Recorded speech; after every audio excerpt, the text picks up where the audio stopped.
Bonjour à toutes et bienvenue dans cette nouvelle entrevue pétillante. Bonjour Anne-Claire. Bonjour Thérèse, bonjour à toutes.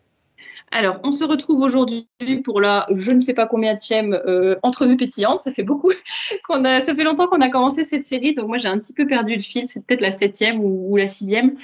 On se retrouve comme d'habitude donc avec Anne-Claire qui est la rédactrice en chef du magazine Brin de Peps. Tous les liens sont dans la description si vous voulez vous abonner à sa revue. Et nous allons aujourd'hui parler d'une thématique qui, je pense, va vous intéresser puisque nous allons parler d'argent et de moyens d'économiser. C'est vrai que c'est pas toujours facile au quotidien, surtout avec l'inflation, et il y a des choses qu'on ne maîtrise pas en fait dans son budget, dans son quotidien. Et voilà, on va parler un peu de toutes les astuces pour essayer de gagner un petit peu d'argent. Alors, je le répète, chaque situation est différente, donc je préfère prévenir. Là, on fait vraiment appel à votre bon sens. Anne-Claire va nous donner un peu des exemples par rapport à ce qu'elle connaît. Donc, une famille de 4 personnes, des revenus un peu moins de 2 000 € par mois. Et parce qu'évidemment, il y en a qui gagnent moins que ça, il y en a qui gagnent plus, il y en a qui ont moins d'enfants, plus d'enfants, célibataires ou autres. Il y en a qui sont propriétaires, d'autres qui ne le sont pas. Donc, il y a quand même beaucoup de critères qui varient. Mais les idées restent là, les idées restent intéressantes. Elles peuvent servir à vous, à des amis, à vos enfants, à des personnes en difficulté ou juste le temps d'être étudiante, par exemple. Donc, c'est important de les connaître. Peut-être pour commencer, Anne-Claire, est-ce que tu pourrais nous donner un petit peu la différence entre être économe et être radin? Parce que c'est vrai, quand on parle d'argent, déjà, c'est super tabou. Et puis ensuite, on a l'impression que dès qu'on fait un petit peu attention, ah bah ça y est, elle est radine, ou tiens, je suis peut-être radine, il faut que je fasse attention. Donc peut-être pourrais-tu commencer par une définition ou la différence entre ces deux mots? Oui, en effet, je pourrais le faire. Alors, je pense que être économe, c'est dépenser juste le nécessaire et mettre de côté tout le reste pour les imprévus, que ce soit pour des cadeaux d'anniversaire, pour en faire des beaux, les médailles de baptême qui peuvent coûter un peu cher, pour les cadeaux de mariage, et puis pour les coups durs, les grosses dépenses, les travaux, etc. Donc ça, c'est un peu la définition d'être économe. C'est vraiment dépenser juste le nécessaire. Et être radin, c'est essayer de dépenser le moins possible, quels que soient ses moyens. Donc, de ne pas profiter de payer ce qu'on pourrait payer et mettre quand même beaucoup de côté et de moins dépenser. Voilà. Exactement. Et peut-être les radins sont peut-être plus omnubilés, j'allais dire, par l'argent. Et quand on est économe et qu'on sait faire qu'on a intégré ça dans notre quotidien, en fait, ça se fait automatiquement. Le radin, on a l'impression que c'est presque une obsession peut-être et que c'est un peu un drame, quoi, s'il y a 3 centimes qui sont dépensés en trop. Ou voilà. Mais merci pour ces rappels. Je te laisse peut-être commencer un petit peu avec les astuces que tu pourrais partager avec nous, et puis on verra après. Alors, parce que être économe, c'est pas juste des astuces concrètes pour gagner de l'argent, voilà, mais il y a aussi justement un état d'esprit et ne pas être tout le temps dans la restriction, faire quand même attention. Enfin voilà, il y a plein de choses comme ça, mais on en parlera juste après. Je te laisse commencer déjà avec oui, ce que tu voulais dire. Déjà, c'est toujours plus difficile de demander à son mari, par exemple, une augmentation de 100 € par mois. C'est même impossible. Si on lui demande ça, le patron, il va le prendre pour un fou. Mais par contre, son patron dit oui, ça vaut le coup d'essayer. Profitez-en. Mais je pense que c'est impossible. Mais par contre, économiser 100 € par mois, ça, c'est possible. Et c'est presque facile, même avec pas mal d'astuces et de bons plans. Je pense que tu mettras, Thérèse, en barre d'infos. J'ai fait une petite liste d'astuces dans ma boutique Brin de Peps avec voilà, plein d'astuces et faire attention aux faux bons plans, etc. aussi. Donc, par rapport aux faux bons plans… Je mettrai en barre d'infos. Oui, merci. Par rapport au faux bon plan, il faut faire très attention parce qu'on se dit ah bah super, il y a une super promo, il y a voilà, mais on peut tout de suite très facilement se faire avoir et ça peut être une énorme perte de temps aussi à chercher, comme tu disais tout à l'heure Thérèse, le moindre centime. Voilà, donc ça il faut faire attention. Les promos, en fait, pour savoir si ce sont des vraies promos, il faut déjà connaître la valeur la vraie valeur des choses, des objets. Est-ce que le prix qu'on nous donne est justifié? Est-ce qu'il est trop haut ou est-ce qu'il est vraiment bas? Donc, la première astuce en soi, ce serait de connaître la vraie valeur des choses que l'on achète. Et sinon, j'ai classifié, on va dire, quelques petites règles. Donc, règle numéro 1, l'astuce, ce serait faire le plus possible soi-même. Donc, je sais que dans tes podcasts et tes articles, tu mets beaucoup de choses à faire soi-même, que ce soit ses lessives, ses produits ménagers. Voilà, tu donnes pas mal d'astuces et j'en donne pas mal d'ailleurs dans la revue aussi. Mais ça peut être au niveau nourriture. Si on a un potager, quelle chance, on peut faire ses légumes, même ses fleurs. On peut faire des beaux bouquets de fleurs pour décorer, faire sa déco soi-même. Retaper ses meubles si on aime ça, faire ses travaux soi-même dans la mesure du possible, faire de la couture, faire des cadeaux aussi. On peut faire des beaux cadeaux soi-même si on a les mains qui le permettent. On est manuel comme toi et qu'on est doué comme toi, voilà, oui, on peut. Voilà, et en plus de faire soi-même, c'est super satisfaisant. Et en plus, on peut faire des cadeaux personnalisés, donc au prénom des gens, etc. Bon, c'est vrai que ça prend du temps, mais c'est sain de faire soi-même les choses et on est moins de temps sur les écrans à chercher des cadeaux ou autres. Et puis en même temps, si on a des enfants, ça leur apprend aussi à faire et ça montre un bon exemple. Donc cette petite règle de faire soi-même, c'est intéressant. Il y a une autre règle, une règle numéro 2. Acheter ce dont on a réellement besoin. Alors ça, c'est classique, c'est logique, on va dire. Mais quelquefois, on se balade et avec cette ère de consommation où on a plein de publicités très, très alléchantes et où on nous propose des choses qui ne sont pas forcément très chères, au contraire, qui sont même à bas prix. Et on se dit, ah, mais j'avais pas pensé à ça, mais ça irait super bien dans ma maison. Ah, mais c'est génial. Et puis on achète. Et on se rend compte qu'on a acheté plein de choses qu'on n'avait pas pensé acheter. Exemple concret. Je suis allée ce matin en ville faire mes courses, mes courses de nourriture que je vais faire toutes les 3 semaines. Eh bien, je me suis empêchée de rentrer chez Action parce que je me dis, si je rentre chez Action, je vais forcément acheter quelque chose. Il y a forcément quelque chose qui va m'attirer où je vais me dire, ah tiens, ça c'est sympa. Puis comme tu dis, c'est pas cher, il y a un petit prix. Et je me dis, j'ai forcément acheté quelque chose alors que je sais qu'autant il y a des périodes où voilà, j'avais de la déco à acheter, des choses comme ça. Là, en ce moment, il n'y a rien de spécial, il n'y a rien sur ma liste. Donc, non, je ne suis pas rentrée. Comme ça, je suis sûre de ne pas être tentée. Ça peut être une solution. Parce que quand on se retrouve sur certains sites que je nommerai pas, mais il y en a un, j'y suis allée la première et la seule fois de ma vie pour acheter des accessoires pour mes shootings, là, pour Femme à part. Et en fait, c'est vrai que quand on est dessus, on voit tellement de choses qui ont l'air géniales et qui sont à 1 euro, à 2 euros. En fait, c'est normal, ça tente. Et en fait, on ne se rend pas compte que 1 euro, 2 euros, machin, il serait peut-être mieux utilisé ailleurs, quoi. Je te laisse continuer. C'était juste un petit partage d'expérience. En tout cas, je te félicite de ne pas être rentrée chez Action. Moi, je ne sais pas si j'aurais réussi, tu vois. et du coup, pour avoir vraiment acheter vraiment ce dont on a besoin, alors il faut faire, comme on avait parlé dans un autre podcast, faire des listes d'organisation. Dès qu'on a besoin de quelque chose, on le note et quand on fait les courses, on n'achète que ce qu'il y a sur la liste. Facile à dire, mais voilà, c'est une astuce. Et aussi, pourquoi pas acheter en seconde main ou en anti-gaspi si c'est de la nourriture. Parce que la seconde main, quelquefois, les gens, ils revendent des choses qui sont neuves ou quasi neuves, qui ont été portées qu'une seule fois, qui sont en très, très bon état et de très bonne qualité, de très bonne marque. Donc, ça peut être une très bonne solution. Il y a plein de sites que je mets ou d'applications que je mets dans le petit document joint. Et anti-gaspi, il y a plein d'associations aussi qui existent en fonction des villes. Donc ça, faut chercher un peu partout. Et quand on dit anti-gaspi, on peut se dire, bah oui, mais si c'est des légumes, ils vont être complètement pourris, etc. Et bien, pas forcément. Et la plupart du temps, ils sont pas achetés, ils sont redonnés par les magasins parce que ils sont bio et du coup, ils seront pas beaux à voir. Et du coup, les gens ne les achètent pas. Donc au contraire, on peut manger très sainement en prenant de l'anti-gaspi. Oui, j'allais dire, même si ça peut être des légumes qui sont un peu défraîchis ou qu'il faut manger assez vite, on peut se dire, tiens, non mais 15 kilos de pommes, qu'est-ce que tu veux que je... Enfin, c'est bête, même si je les ai à bas prix, ça va être vite gâché, mais en fait, vous pouvez faire, par exemple, des compotes, avec des bananes, vous pouvez faire de la glace aussi, vous pouvez faire des gâteaux. Enfin, il y a pas mal de choses qui peuvent quand même être faites et qui se conservent plus longtemps que de se dire j'ai des bananes, si je veux les manger fraîches, non, c'est sûr que vous n'allez pas réussir à manger vos 15 kilos si rapidement, mais il faut penser aussi peut-être à plus long terme et à faire des choses qui se conservent tout simplement.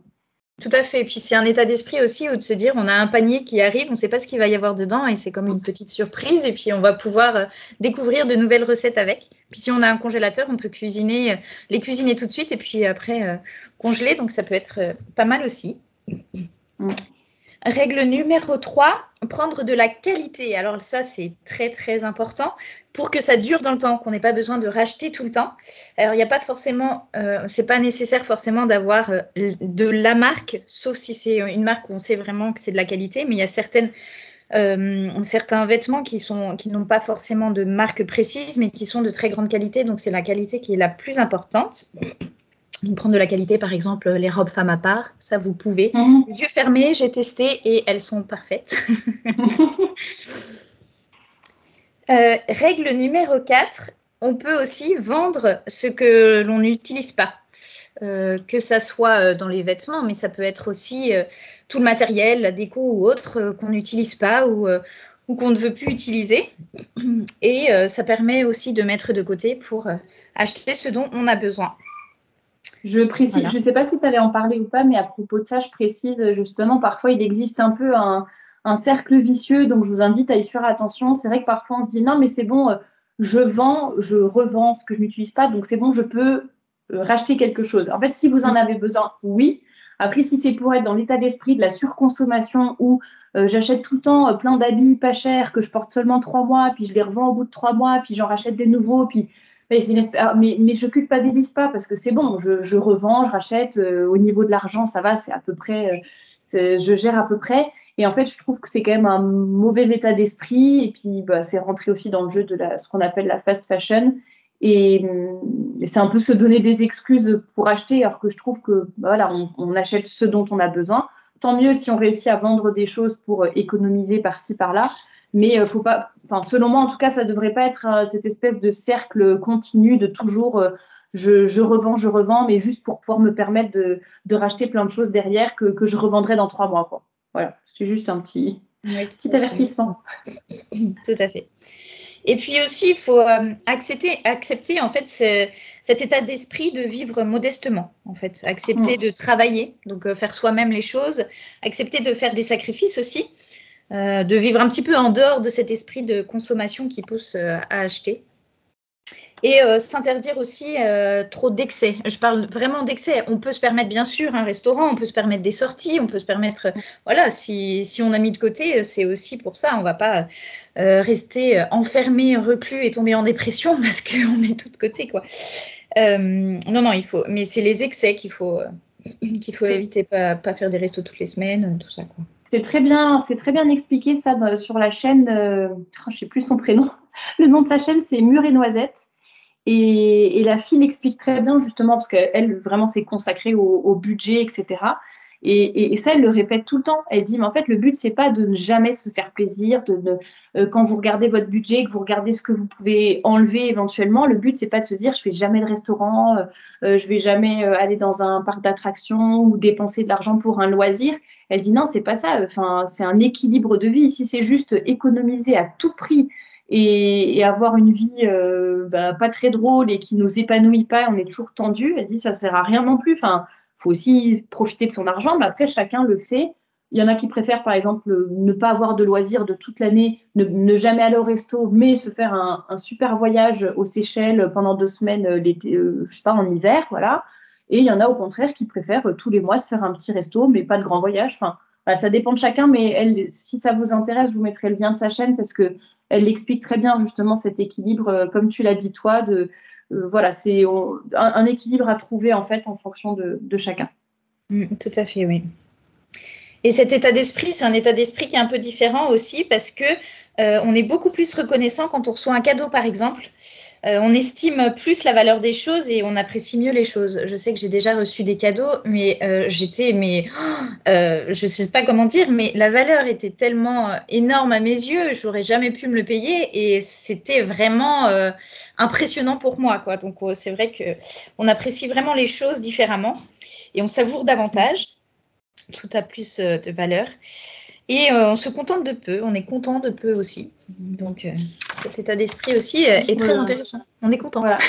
Vivre de façon un peu frugale, c'est un peu l'état d'esprit chrétien aussi, j'allais dire, de savoir se contenter de peu, en même temps de savoir aussi avoir des loisirs, etc. et se faire plaisir, mais toujours dans une juste mesure, en fait. Alors, tu en as déjà un tout petit peu parlé, je pense que là, tu avais fini sur les règles.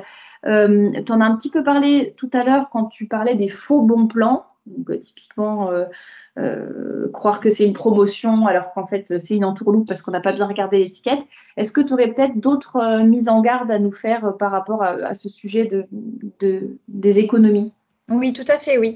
Déjà, le temps passé à fouiner les bonnes affaires, si on est vraiment au centime près, à regarder sur tous les sites le meilleur prix, etc., c'est une perte de temps et le temps, c'est aussi de l'argent, donc c'est pas forcément une bonne idée. Et je crois que tu m'avais raconté un exemple, si tu veux le raconter.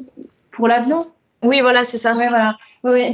Bon, je dirais pas qui c'était, mais c'est vrai que je connaissais une personne qui avait voulu faire des économies sur son billet d'avion et qui avait cherché pendant des heures pour trouver le moins cher. Et donc, effectivement, elle avait fait, je sais plus, peut-être 50 € d'économie par rapport à un billet standard. Et en fait, elle s'était finalement retrouvée dans un aéroport qui était super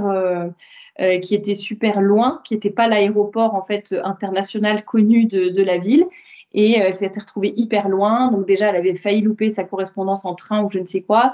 Et elle avait dû payer une navette vu que c'était hyper éloigné. Et donc l'un dans l'autre, elle avait perdu beaucoup de temps. Elle n'avait pas gagné d'argent, voire elle en avait perdu un petit peu. Elle avait failli louper son deuxième vol. Donc pour le coup, ça lui aurait... ou son deuxième train ou je ne sais quoi.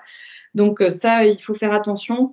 Et aussi par rapport le fait de faire des kilomètres pour se dire, tiens, je vais aller acheter n'importe quoi, je vais aller acheter de la farine qui est moins chère au kilo chez Cora.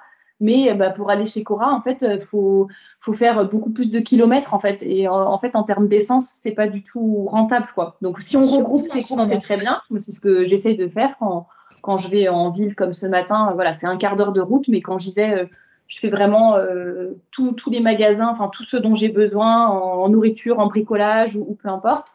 Je fais tout en même temps.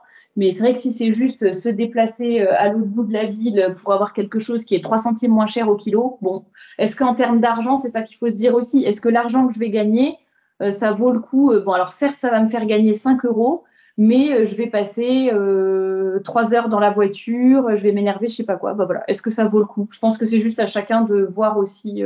Moi, c'est la question que je me pose parfois. Je me dis, est-ce que je suis prête à payer tant pour que ce soit fait par quelqu'un d'autre, par exemple, et que ça me coûte plus cher que si c'était fait par moi, mais ça me libère du temps pour d'autres choses, ça me donne la tranquillité, moins de stress. Est-ce que ça vaut le coup? Et puis on jauge comme ça aussi. Hein. Oui, c'est ça, tout est une question d'équilibre et de modération, comme pour tout. Et sinon, j'aurais une très grosse mise en garde aussi. Il faut vivre en fonction de ses moyens, c'est ce que j'avais dit au début. Mais surtout, si on a les moyens, il faut vraiment faire travailler les artisans, faire vivre les artisans en achetant par exemple un vrai meuble de famille. Ça permet de promouvoir le beau, le vrai et le travail bien fait surtout. Et l'art et même pour nos enfants, etc. Enfin, c'est très important d'avoir quelque chose de vrai, de beau. Donc, on a le devoir de bien utiliser son argent et de l'utiliser dans des choses utiles et belles, quoi. Exactement. Et autrement, par rapport à d'autres mises en garde, il n'y a pas d'argent magique, même si on pourrait le croire quand on a notre carte de fidélité du supermarché.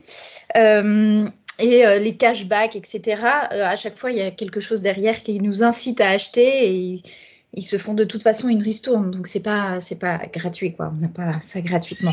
Et puis, pareil pour tous les faux bons plans, les fausses promotions ou les cartes. Il y a une carte qui s'appelle Emrys aussi où on pense gagner de l'argent au fur et à mesure, mais c'est à moitié pyramidal, etc. Il faut vraiment se méfier. Il y en a plusieurs comme ça. Oui, il faut beaucoup, beaucoup dépenser pour gagner quelque chose. Ça me rappelle justement, j'avais une amie qui me racontait que sa belle-mère s'était inscrite sur une application. Elle me dit, ah, c'est génial, tu marches, tu comptabilises, l'application comptabilise tes pas, quoi. Et plus tu marches, plus tu gagnes d'argent, quoi. Et ça me paraissait tellement absurde et bizarre. Enfin, c'est vraiment la mise en garde que tu as faite sur attention à l'argent facile. Et il n'y a pas d'argent magique. Enfin, tant mieux s'il y a des bons plans, mais faites vraiment très attention aux trucs qui sont très attirants. Et moi, ma première idée, c'était de me méfier en me disant, mais c'est trop facile, quoi. Et en fait, j'avais appris qu'il fallait marcher, je ne sais pas combien de kilomètres par jour pour espérer gagner, je crois, mais un truc ridicule. C'était même pas 10 centimes. Enfin, c'était rien du tout. Et or qu'au début, on avait l'impression que c'était, ah bah de toute façon, je mets mon téléphone dans ma poche. Tous les jours, je marche, je fais un certain nombre de pas. Donc, c'est de l'argent facile, quoi, puisque de toute façon, je marche. Et en fait, non, il aurait fallu marcher des kilomètres pour gagner 10 centimes. Enfin, ces genres de choses, vous voyez, ça vous fait faire un peu n'importe quoi pour gagner très très peu, ça vaut pas forcément le coup. C'est peut-être rentable pour un marathonien professionnel. Voilà. Nous, on fait des bons plans vraiment très ciblés dans ce podcast. C'est ça. Et je finirai juste sur un point. En fait, les biens qui réjouissent vraiment sont les biens spirituels et immatériels. Donc, ce que j'appelle ces biens immatériels, c'est la connaissance, l'amitié, tout ce qui est patrimoine, la beauté, etc. Donc, voilà, tout ce qui réjouit vraiment. Parce qu'un resto, c'est un bon moment, ça c'est vrai. Un bon moment passé, mais il ne dure pas. Alors que tout le reste, en général, ça dure. Exactement. Et ben merci Anne-Claire pour tous ces bons plans, ces bonnes idées et toutes ces idées-là pour économiser. Merci d'avoir rappelé l'essentiel aussi, hein, ce que tu as dit à la fin, que c'est des biens spirituels qui durent vraiment. Et merci à tous et à toutes pour vos retours, parce que c'est vrai qu'au tout début, quand on enregistrait ces entrevues pétillantes, on faisait ça dans notre coin et on ne les avait pas encore publiées. Donc, on en a enregistré, je pense, au moins 4 sans avoir encore publié la première, quoi. Oui, c'est ça. Et donc, c'est vrai que c'était un petit peu, on continuait, mais sans savoir quels allaient être vos retours. Et en fait, tous vos retours sont juste géniaux. Bon, vous trouvez tous que c'est trop court, mais voilà, c'est le format qu'on avait envie de faire. Donc là, ça fait quand même entre 20 et 30 minutes à chaque fois, c'est quand même déjà pas mal. Et vu qu'on est bavards tous les deux, ça pourrait durer des heures. Voilà. Exactement.